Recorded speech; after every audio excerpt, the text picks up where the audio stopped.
Vamos a dar por inaugurado este segundo ciclo año 2025, seminario internacional que tiene como título general Ciencias Forenses, Criminalística y la Inteligencia Artificial. Sesión virtual número 8, el título de la ponencia, Investigación Forense sobre Medios Digitales e Inteligencia Artificial. Esta ponencia va a estar a cargo de la doctora Heidi Piedad Hernández Iñigo. Ella es miembro integrante del Instituto Peruano de Inteligencia Artificial y Ciudadanía Digital.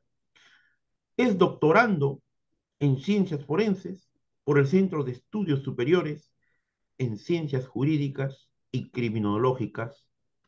Ella nos acompaña desde el hermoso país de México para el directorio, colaboradores en el Perú y en el extranjero. Siempre es un altísimo honor y un privilegio contar con la participación. Puede hacer uso de la palabra doctora Heidi Piedad Hernández Iñigo. Muchísimas gracias, doctor. Pues bueno, bienvenidos a este nuevo tema que se llama investigación forense sobre medios digitales. Imaginen esto, alguien comete un crimen sin dejar huella física.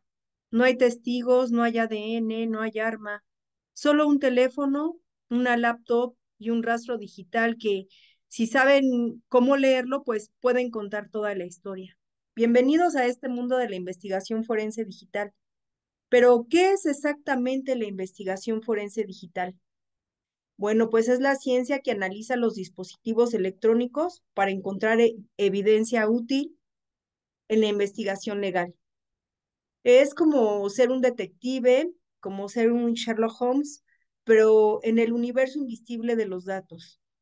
Cada clic, cada mensaje, cada archivo borrado puede convertirse en una pista y estas pistas pueden resolver casos, por ejemplo, de delitos cibernéticos como hackeos o extorsión digital, así como también de fraudes financieros, donde millones desaparecen sin dejar rastro físico.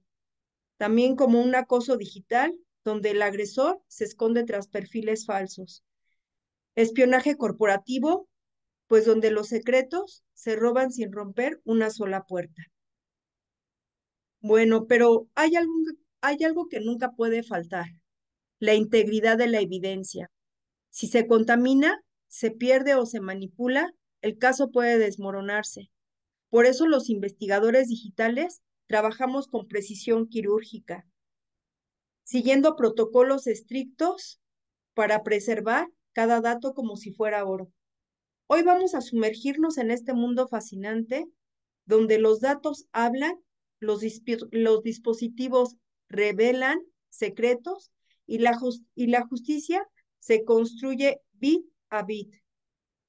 Si alguna vez se han preguntado cómo se atrapa a a un criminal digital, qué herramientas usan los expertos o cómo se protege la verdad en la era de la información, quédense, esto apenas comienza. Cuando se sospecha que un delito se ha cometido en el mundo digital, comienza una carrera contra el tiempo. Cada segundo cuenta, cada dato puede desaparecer. Por eso, el proceso forense digital sigue una ruta precisa, casi quirúrgica, como les comentaba, y hoy les voy a contar esto paso a paso. Para empezar, primero tenemos que tener una identificación. Hay que saber dónde buscar, qué dispositivos están involucrados. Por ejemplo, si tenemos una computadora, un celular, un servidor remoto, una cuenta en la nube. Esta etapa es como encontrar la escena digital. Posteriormente pasaremos a una preservación en donde aquí comienza la parte más delicada. La evidencia digital es también muy frágil. Basta con encender un dispositivo para poder alterar este tipo de registros. Por eso los expertos usamos herramientas como Bright Blockers y crear imágenes forenses donde se realizan copias exactas del contenido para trabajar sin tocar el original. Por ejemplo, aquí en el Código Nacional de Procedimientos Penales, en el artículo 18, el artículo 228 nos indica que la preservación de la evidencia debe garantizar su autenticidad y también la cadena de custodia. Como paso número 3, hay que realizar este análisis. Con esta evidencia segura, comenzamos el análisis. Por ejemplo, aquí recuperamos archivos borrados en donde se examinan metadatos, se construyen conversaciones, se rastrean accesos y se cruzan datos. Es como armar un rompecabezas invisible. Bueno, pues así es como vamos a convertir este proceso técnico en una historia que atrape eh, a cualquier persona que se quiera dedicar a un delito oculto. Imagínense que una empresa descubre que alguien ha robado información confidencial. Pues como les comentaba, no hay cámaras que las haya captado, no hay testigos, solo una computadora encendida y un correo sospechoso enviado a las 2:17 de la madrugada. Aquí como perito forense digital, necesito identificar primero el dispositivo. Nosotros, por ejemplo, llegamos al lugar. Lo primero que se hace es identificar qué equipo pudo haber sido usado.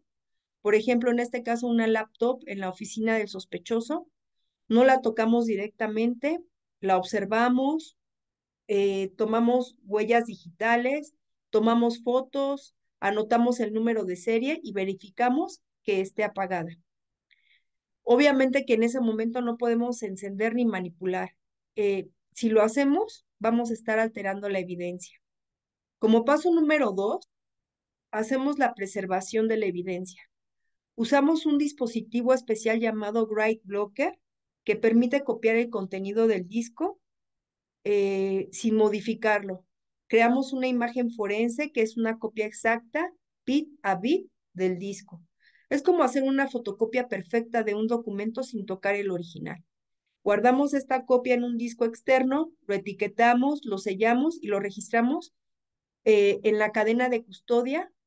Es una lista donde se anota quién lo tiene, eh, quién lo recibe y posteriormente qué se hace con él. Por ejemplo, lo podemos llevar, en este caso, a informática forense o con policía de investigación.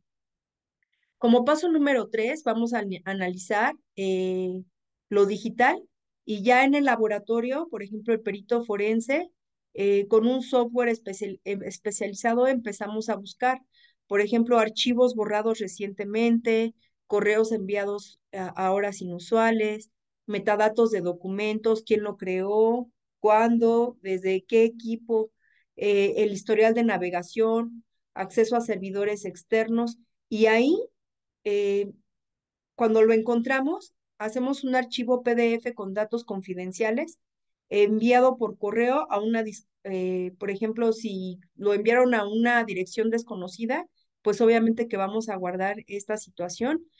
Vamos a también a guardar si el archivo fue borrado, pero el sistema, recuerden que aún guarda datos. Es por eso que utilizamos este tipo de software especial. Es como encontrar huellas digitales en una hoja que alguien intentó quemar. Como paso número 4, vamos a realizar una documentación de este hallazgo, en donde nosotros los peritos vamos a redactar un informe técnico, en donde no se usa algo complicado, hay que explicar paso a paso, por ejemplo, qué dispositivo fue el que se analizó, cómo se preservó la evidencia, qué herramientas se usaron, qué se encontró y qué significa cada dato. Hay que incluir obviamente capturas de pantalla, o sea, fijaciones fotográficas, fechas, rutas de archivos y una conclusión clara. Este informe debe de ser entendido por un juez, también por el abogado y hasta por alguien que nunca ha utilizado esta computadora. Bueno, posteriormente se realiza una presentación en juicio en donde los peritos se presentan ante el tribunal y, por ejemplo, el archivo fue creado, o sea, por ejemplo, va a decir esto, el archivo fue creado el 12 de agosto a las 2:14 AM, modificado 3 minutos después y enviado por un correo electrónico a una cuenta externa. Aunque fue borrado, se recuperó desde la imagen forense y la evidencia indica que el usuario de esta computadora realizó la acción. El juez asiente y el abogado defensor intenta cuestionarlo, pero el perito responde con claridad, con seguridad y pruebas documentadas. Recuerden que el perito tiene que ser completamente objetivo. El perito no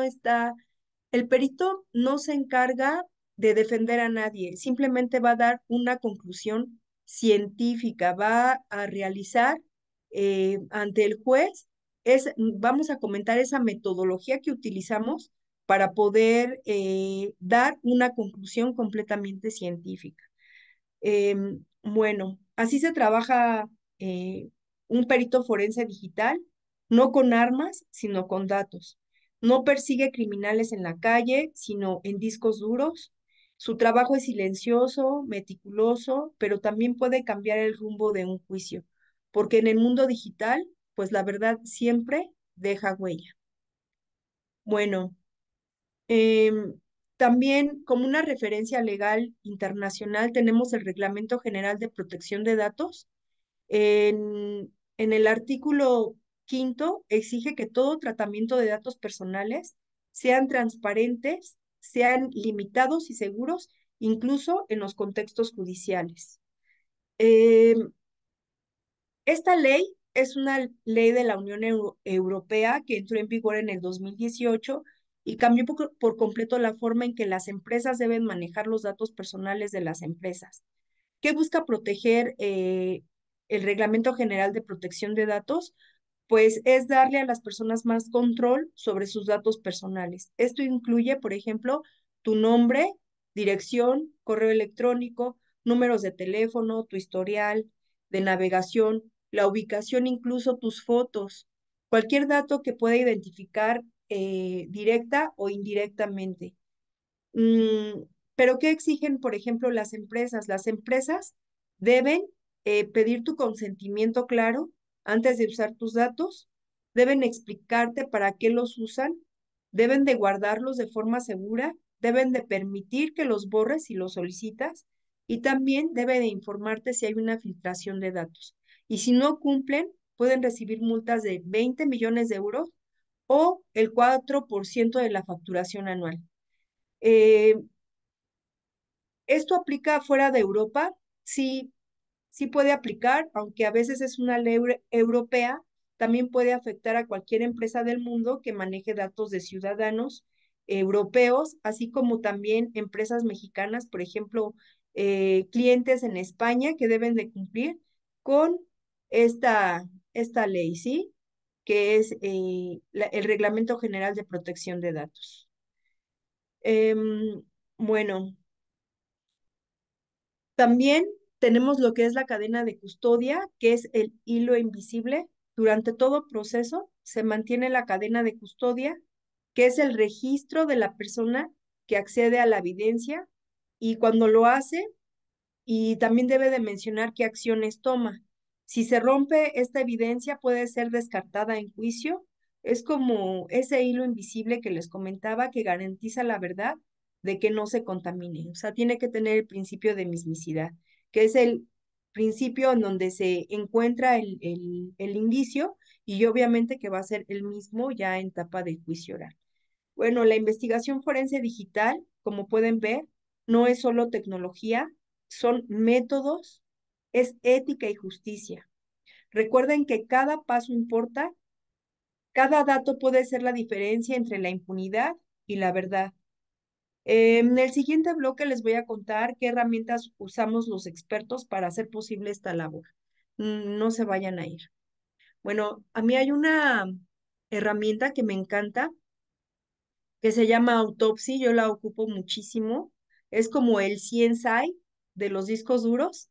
El Autopsy permite ver archivos ocultos, permite recuperar datos borrados y analizar sistemas operativos como si estuviéramos reconstruyendo una escena de crimen digital. Es ideal para analizar las computadoras en Windows, Linux o Mac. Muestra cronologías, correos, imágenes y más. También es gratuito y usado en universidades y laboratorios forenses.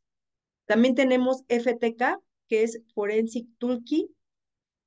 Piensen en FTK como una navaja suiza digital. No solo analiza discos, sino también indexa todo para búsquedas rápidas. ¿Quieren saber quién escribió en un documento hace 3 meses? Bueno, pues FTK lo encuentra. Es potente en recuperación de archivos, crea informes detallados para juicios y es muy usado por cuerpos policiales. También tenemos Encase. Encase es el Ferrari de la informática forense. Por ejemplo, para rápido, es preciso y con una licencia profesional. Puede analizar desde discos duros hasta dispositivos móviles. Es usado por el FBI y agencias internacionales. Permite análisis remotos y genera evidencia legalmente válida. También, por ejemplo, tenemos Wireshark, que es un análisis de red. Por ejemplo, ¿alguna vez han querido ver qué pasa por cables de Internet? Bueno, pues Wireshark lo hace. Captura paquetes de datos y revela si alguien está espiando o robando o también hackeando. Analiza tráfico en tiempo real, detecta ataques como Main in the Middle. Es muy útil en auditorías de seguridad también. También tenemos otro que se llama Volatility, que es la memoria RAM, es como el pensamiento fugaz. Por ejemplo, lo captura antes de que se borre. Es ideal para detectar malware que no deja rastros en el disco. Extrae procesos activos, contraseñas y conexiones. Es útil en análisis de ataques avanzados y es gratuito y de código abierto. Pero pues obviamente que también hay que tener mucho cuidado, ¿no? Por ejemplo, si nosotros queremos analizar análisis de discos duros, ¿cómo revisar una biblioteca donde cada libro es un archivo, incluso los libros que alguien intentó quemar, dejar cenizas digitales? Bueno, pues se busca estructuras de archivos, particiones, selectores y se detectan accesos, modificaciones y eliminaciones. La recuperación de archivos borrados es no solo borrar, no solo significa desaparecer, es como quitar el nombre de una carpeta, pero dejar el contenido intacto, hasta que alguien lo sobreescriba. Se usan algoritmos para reconstruir este tipo de archivos y es muy útil en caso de fraude o también de sabotaje. Por ejemplo, también si tenemos que hacer un análisis de logs y tráfico de red, los logs son diarios secretos de las computadoras. Estos registran quién entró, quién hizo y cuándo los hizo. Por ejemplo, se analizan registros de sistemas, servidores, firewalls y se detectan accesos no autorizados, también fallos y patrones sospechosos también. También tenemos una ingeniería inversa de malware. Es aquí donde los forenses se convierten en cirujanos digitales. Abren el código, lo estudian y descubren cómo se infecta, qué roba y cómo se propaga. Se usan en ciberataques, en ransomware, en espionajes y también requiere conocimientos de programación y sistemas operativos. Bueno, como pueden ver, la informática forense no solo es tecnología, es justicia, es verdad, es reconstruir lo invisible y cada herramienta, cada técnica es una linterna que ilumina los rincones. Hoy más que nunca necesitamos detectives que sepan leer estos bits. ¿Están de acuerdo conmigo? Bueno, les voy a contar unos casos prácticos para que podamos entender mejor este tipo de temas. Por ejemplo, una empresa multinacional fue paralizada por un ataque de ransomware. Todos los archivos estaban cifrados. Los atacantes exigían millones de criptomonedas, pero ¿qué creen? Hubo un error. Dejaron un archivo de instrucciones en el formato de PDF.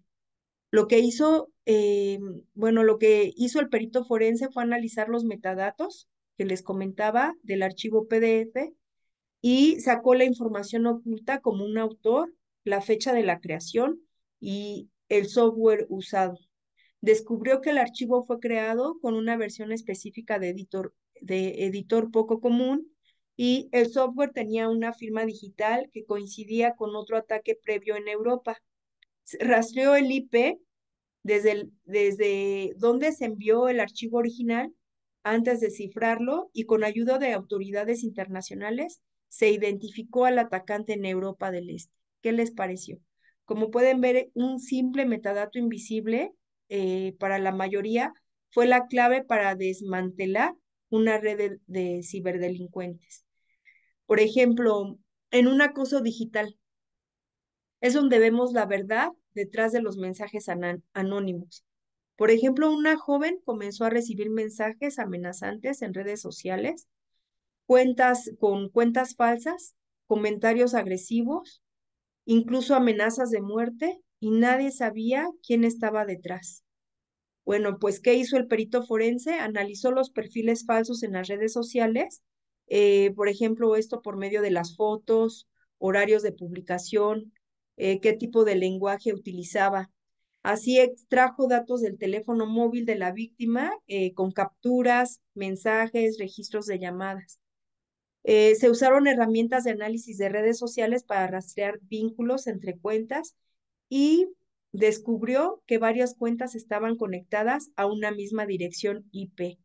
La IP pertenecía a un ex compañero de la escuela que había usado un VPN mal configurada. Pues, ¿cuál fue el impacto? Pues la evidencia digital reveló un patrón de comportamiento y permitió detener al acosador. La víctima recuperó su tranquilidad. Por ejemplo, también en un fraude corporativo, el correo no debía existir. Por ejemplo, había una empresa que comenzó a notar movimientos bancarios sospechosos, transferencias pequeñas pero constantes y hacía cuentas desconocidas. Todo parecía legal. Sin embargo, alguien se puso a revisar los correos. ¿Qué hizo el perito forense? Bueno, pues analizó los correos electrónicos internos, eh, observó las fechas, los adjuntos, el lenguaje, detectó un patrón. Cada transferencia estaba precedida por un correo en instrucciones específicas. Usó herramientas de análisis de metadatos y recuperación de correos borrados y también encontró un correo oculto que no aparecía en la bandeja de entrada, pero ¿qué creen? Que sí en el servidor.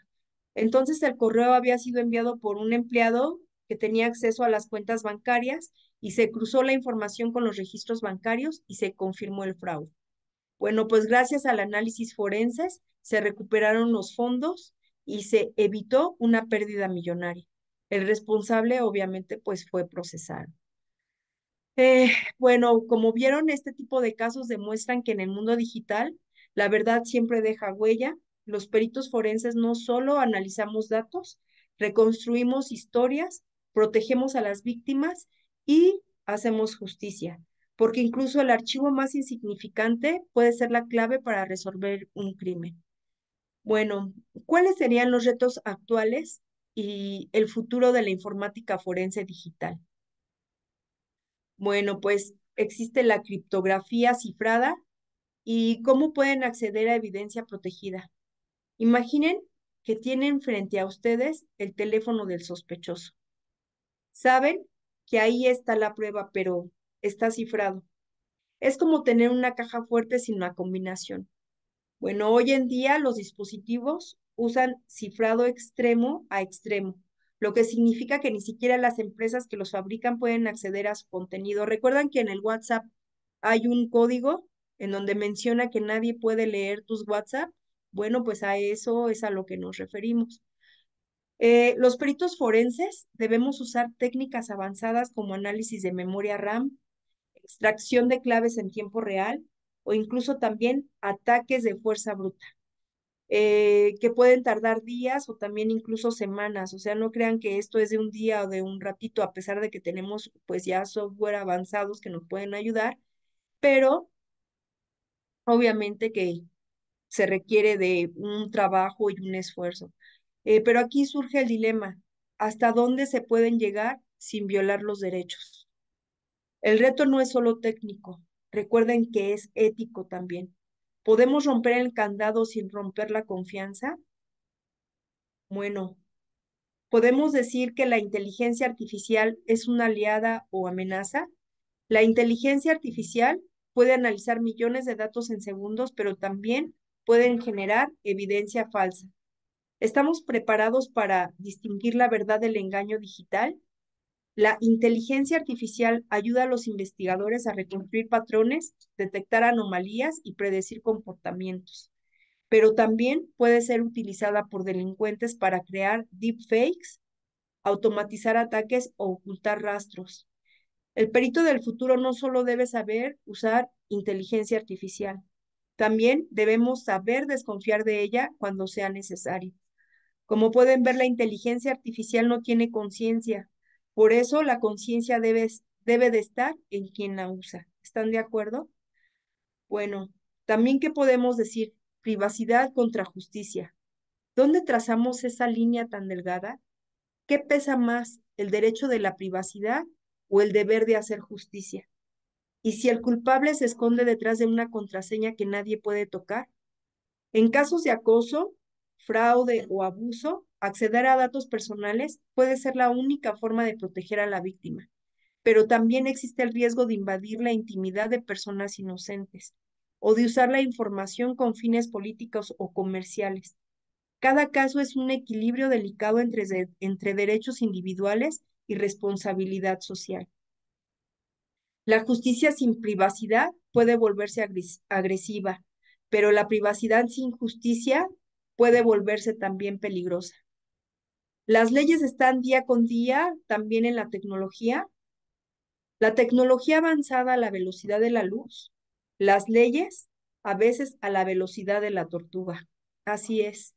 Bueno, pues muchos países aún no tienen leyes claras sobre evidencia digital, cibercrimen o protección de datos.